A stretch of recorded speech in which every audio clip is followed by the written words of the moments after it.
It's Divas That Care Radio. Stories, strategies, and ideas to inspire positive change.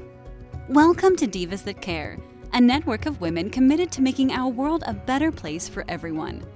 This is a global movement for women, by women, engaged in a collaborative effort to create a better world for future generations.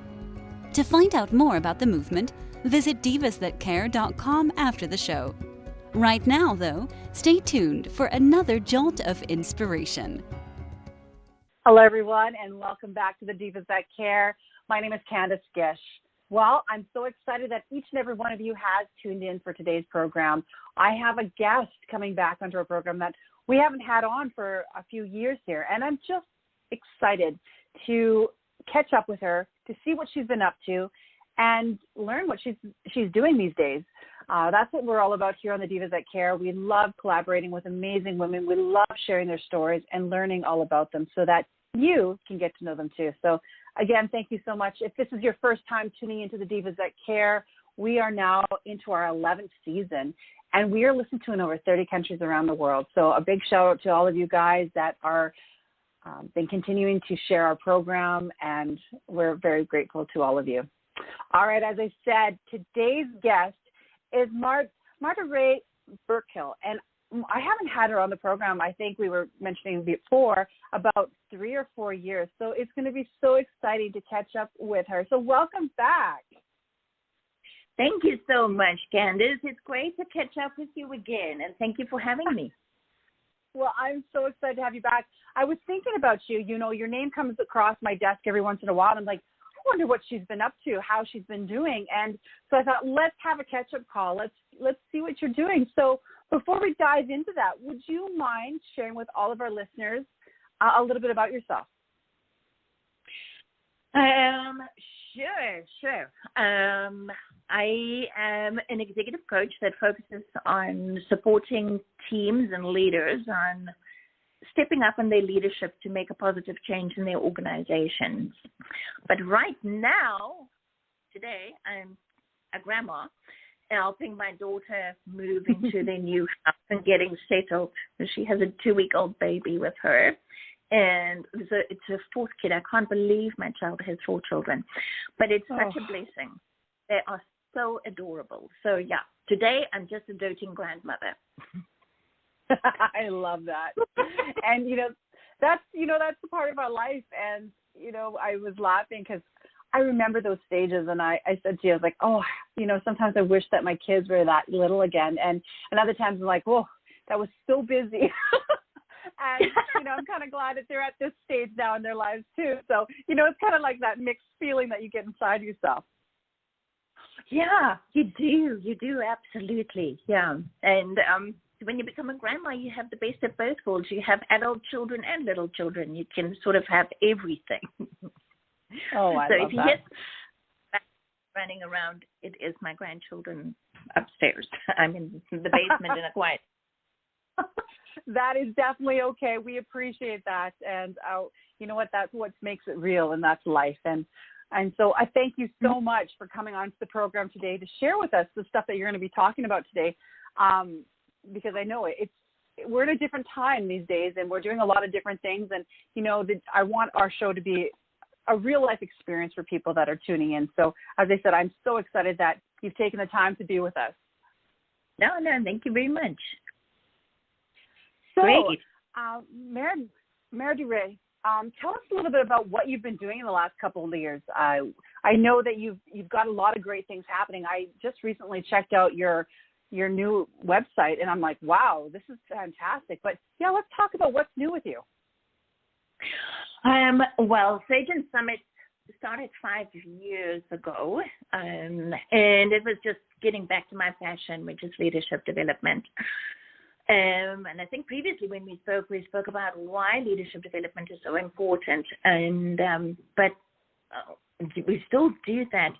But in the past 18 months, COVID, the whole pandemic, has squeezed the world or the souls of people and nations all over, and brought up a whole lot of things. People became a lot more conscious of the way they spend their time, and diversity, equity, and inclusion got the spotlight, and I'm absolutely delighted that it eventually got the spotlight. However, so we help teams and companies work with diversity, equity, and inclusion, and it is really important to us because up to now, it's so easy for companies to do a tick box approach to diversity and equity. So they can say, oh, we have diversity in the board, we have a so-and-so and a this and that and a few immigrants here and there, tick box, and it's done. And we have an equitable recruitment process is the other popular one. So we're an equal opportunity company. But once you get into those teams and you listen to the conversations, you listen to the meetings, the question begs, is it really equity and inclusion?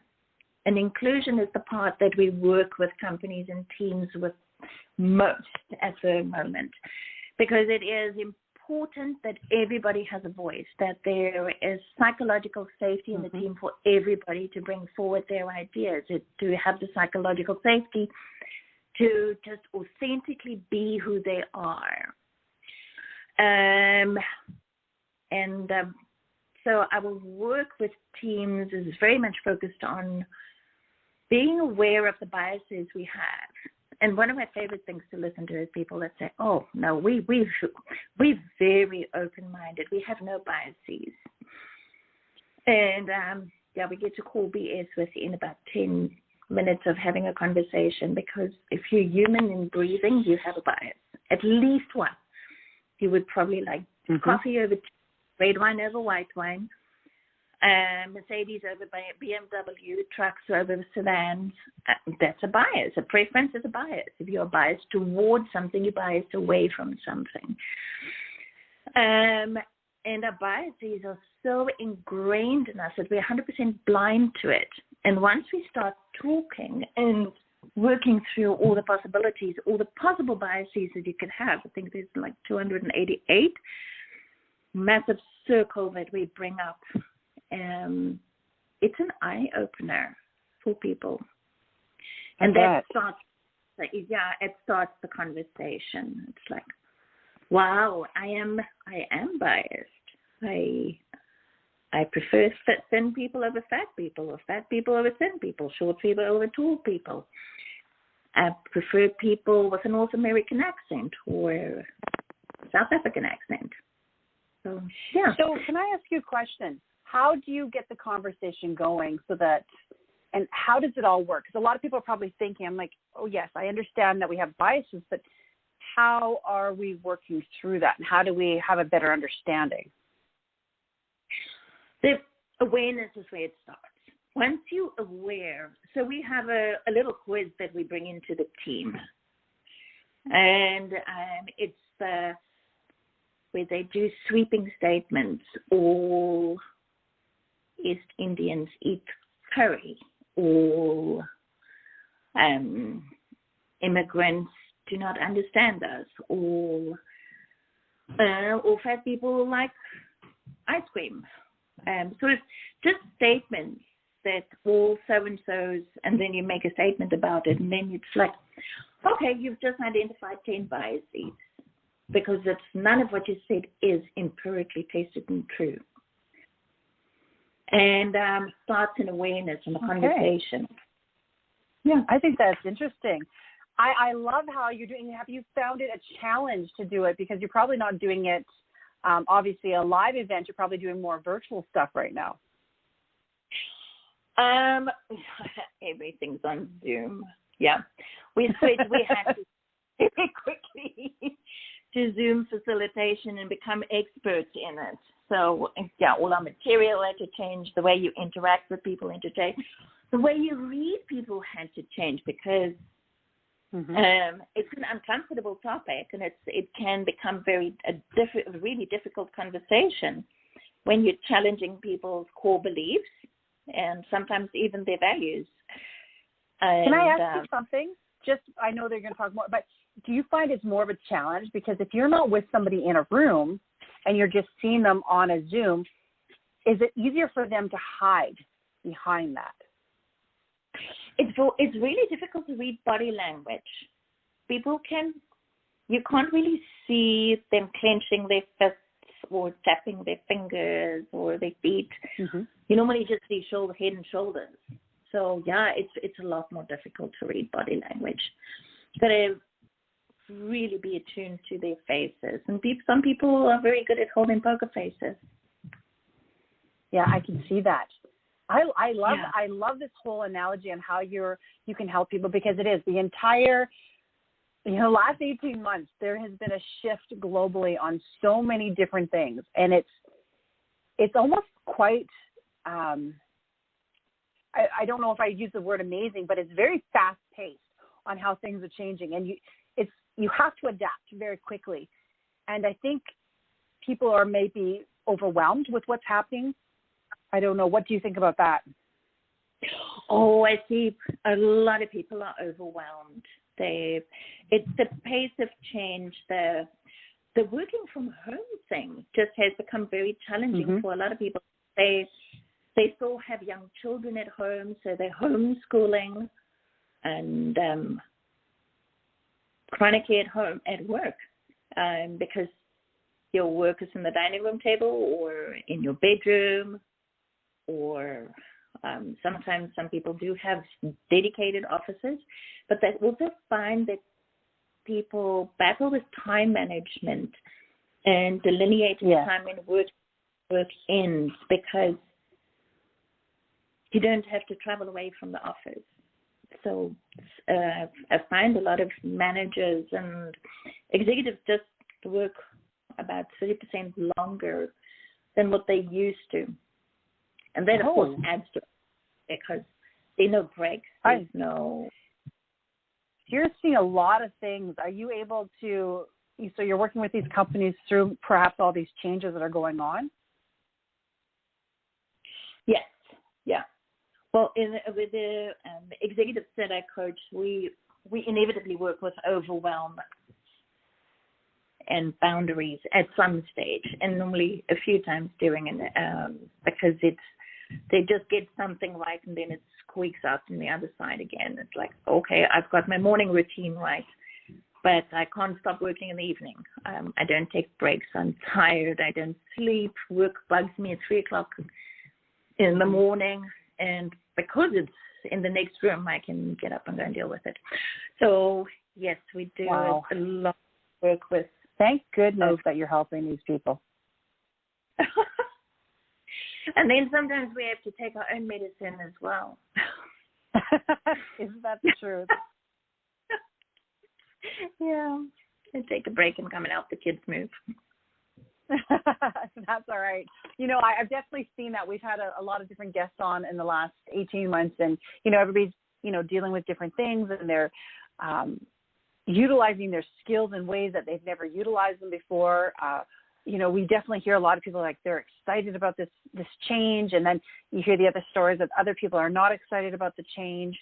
How do you see the future in regards to companies and, with you guys moving forward? Do you think that this is still going to be the trend of the future? I've definitely heard a lot of people state that they think their companies are going to continue having them at home and working this way.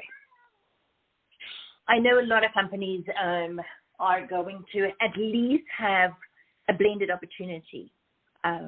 So there's going to be a definite expectation that even if you have a slight sniffle, that you will stay at home and respect all your colleagues and not spread the germs. Mm-hmm. Whereas otherwise people would hate to use sick leave and they'd rather come to the office sniffling.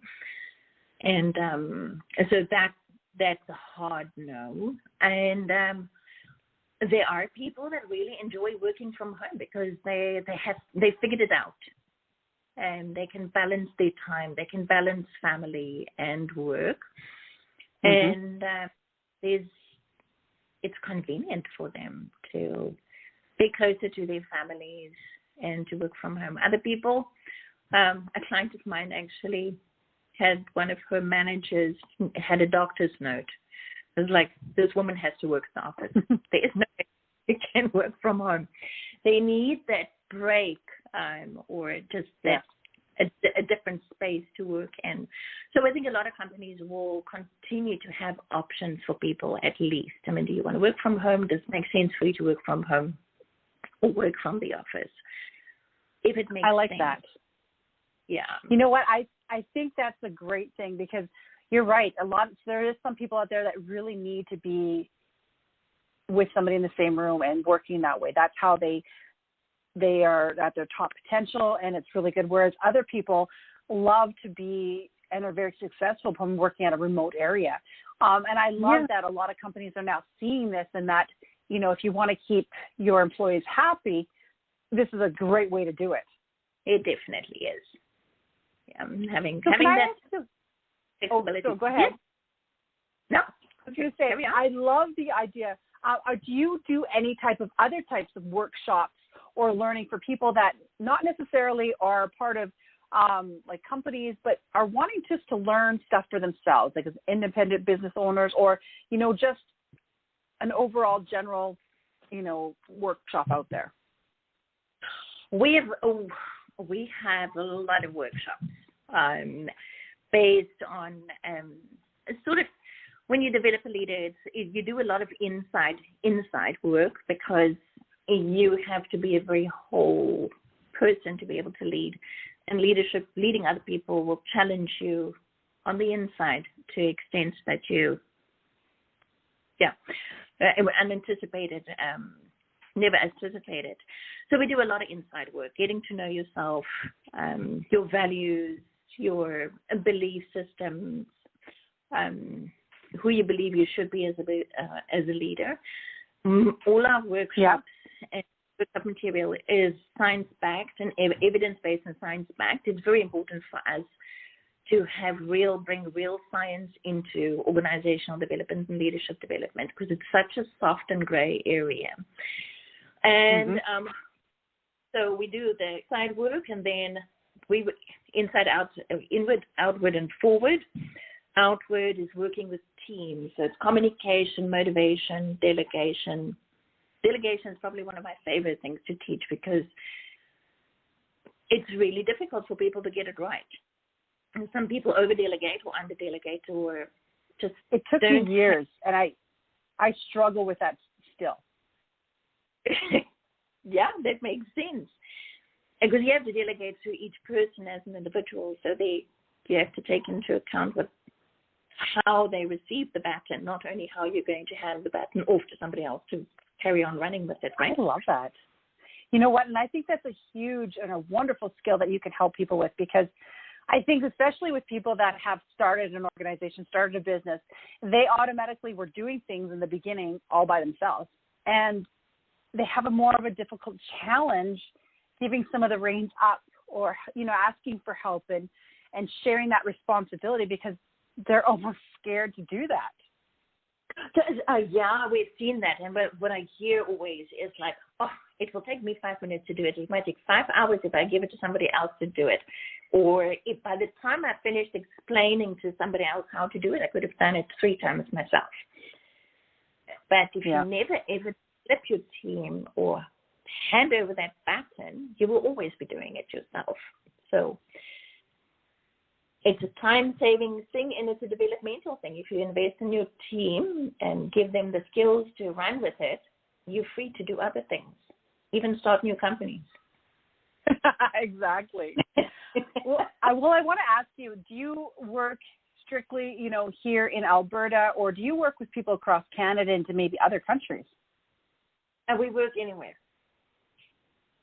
And Zoom has opened up all the countries. It has opened up everything for you guys. We can work with you, yeah. Oh, well, that's fantastic. Well, we'll definitely be sharing that information with all of our listeners, because I think that's a great thing. This is a service that I really believe that can help so many people. You know, that leadership, it's an amazing thing that you can help people really develop. It's a skill that needs to be honed. You know, it's not something that necessarily people learn overnight. It takes years to do that, doesn't it? It's a journey. It's a lifelong journey of self-improvement. But the thing is, it is so important, because if you think about, if a leader has a positive effect on their team, that positive energy gets passed on to the managers' teams. And everybody that leaves that office with positive energy takes positive energy home and into the communities. So the ripple effect of strong, good, solid leadership that speaks positivity, hope, and strength into people's lives touches I love that. so much. So it's so what important. A great way to explain it. I absolutely think that's fantastic, and we definitely need that. We need good leaders. We need good leaders everywhere. Oh, gosh, I love that. Thank you so much. How can our listeners get a hold of you for more information so that they can ask you questions? Oh, if someone asks you questions, they're welcome to email me or connect with me on my cell phone. Absolutely. My email is Marderé, Mardere, at sage-summit.ca, or my cell phone is 780-903-0240, and country code's Canada, so it's 1. Thank you so much. And what I'm going to be doing for all of our listeners, I'll be posting her information on all of our social media so that you can click that link also. I love it. I've had so much fun today. Oh, my goodness. Last thing I always ask people, Marderé, is if they have any tips, any tools, or anything else they want to share with us.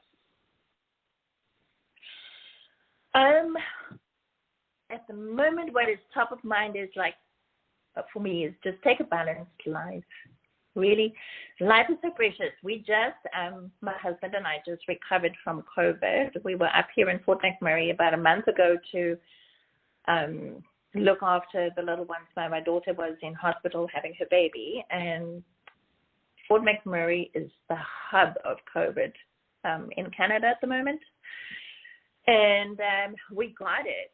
And man, we were sick. And we had to slow down. And that slow down actually made me think for the few minutes a day that I actually had brains to think, because it hits you hard. We have to live balanced lives. We don't know what tomorrow brings. And if you've got to live with your family, your business, with everything in such a way that there are no regrets. I love that. Take with your people. Treasure every moment. Mm-hmm. Thank you so much. I've had such a great time today. I hope that you come back on the program again and share some great things with us. We would love to have you in the Changemakers Cafe, sharing more things with us in there also. I will do that. Candace, it's been great catching up with you again. Thank you so much for inviting me. It was my pleasure. I really had a great time. And oh my goodness, you have so much information, so much knowledge. And as I was mentioning, I definitely want to post all your social media on all of our links so that our listeners can get a hold of you, because I think that you could really support them in the things that they are doing, especially moving forward with all the changes that are happening on a global scale. Yeah. We love doing that. Perfect. And a big shout out to all of you amazing listeners. Thank you so much for tuning in today's program. I hope that you take Marderé's stuff and you just share the show. You know, the information that she can provide to people is extraordinary. And you know what? We want to share that. That's what we're all about, is sharing information, collaborating with one another, and supporting each other in any way we can. So make sure that you do that. Make sure that you do something kind out there for somebody. All right. And you can also listen to all of our other amazing hosts at divasthatcare.com. I hope that you all have a fantastic day. And until next time. Thanks for listening. This show was brought to you by Divas That Care. Connect with us on Facebook, on Instagram, and of course on divasthatcare.com, where you can subscribe to our newsletter so you don't miss a thing.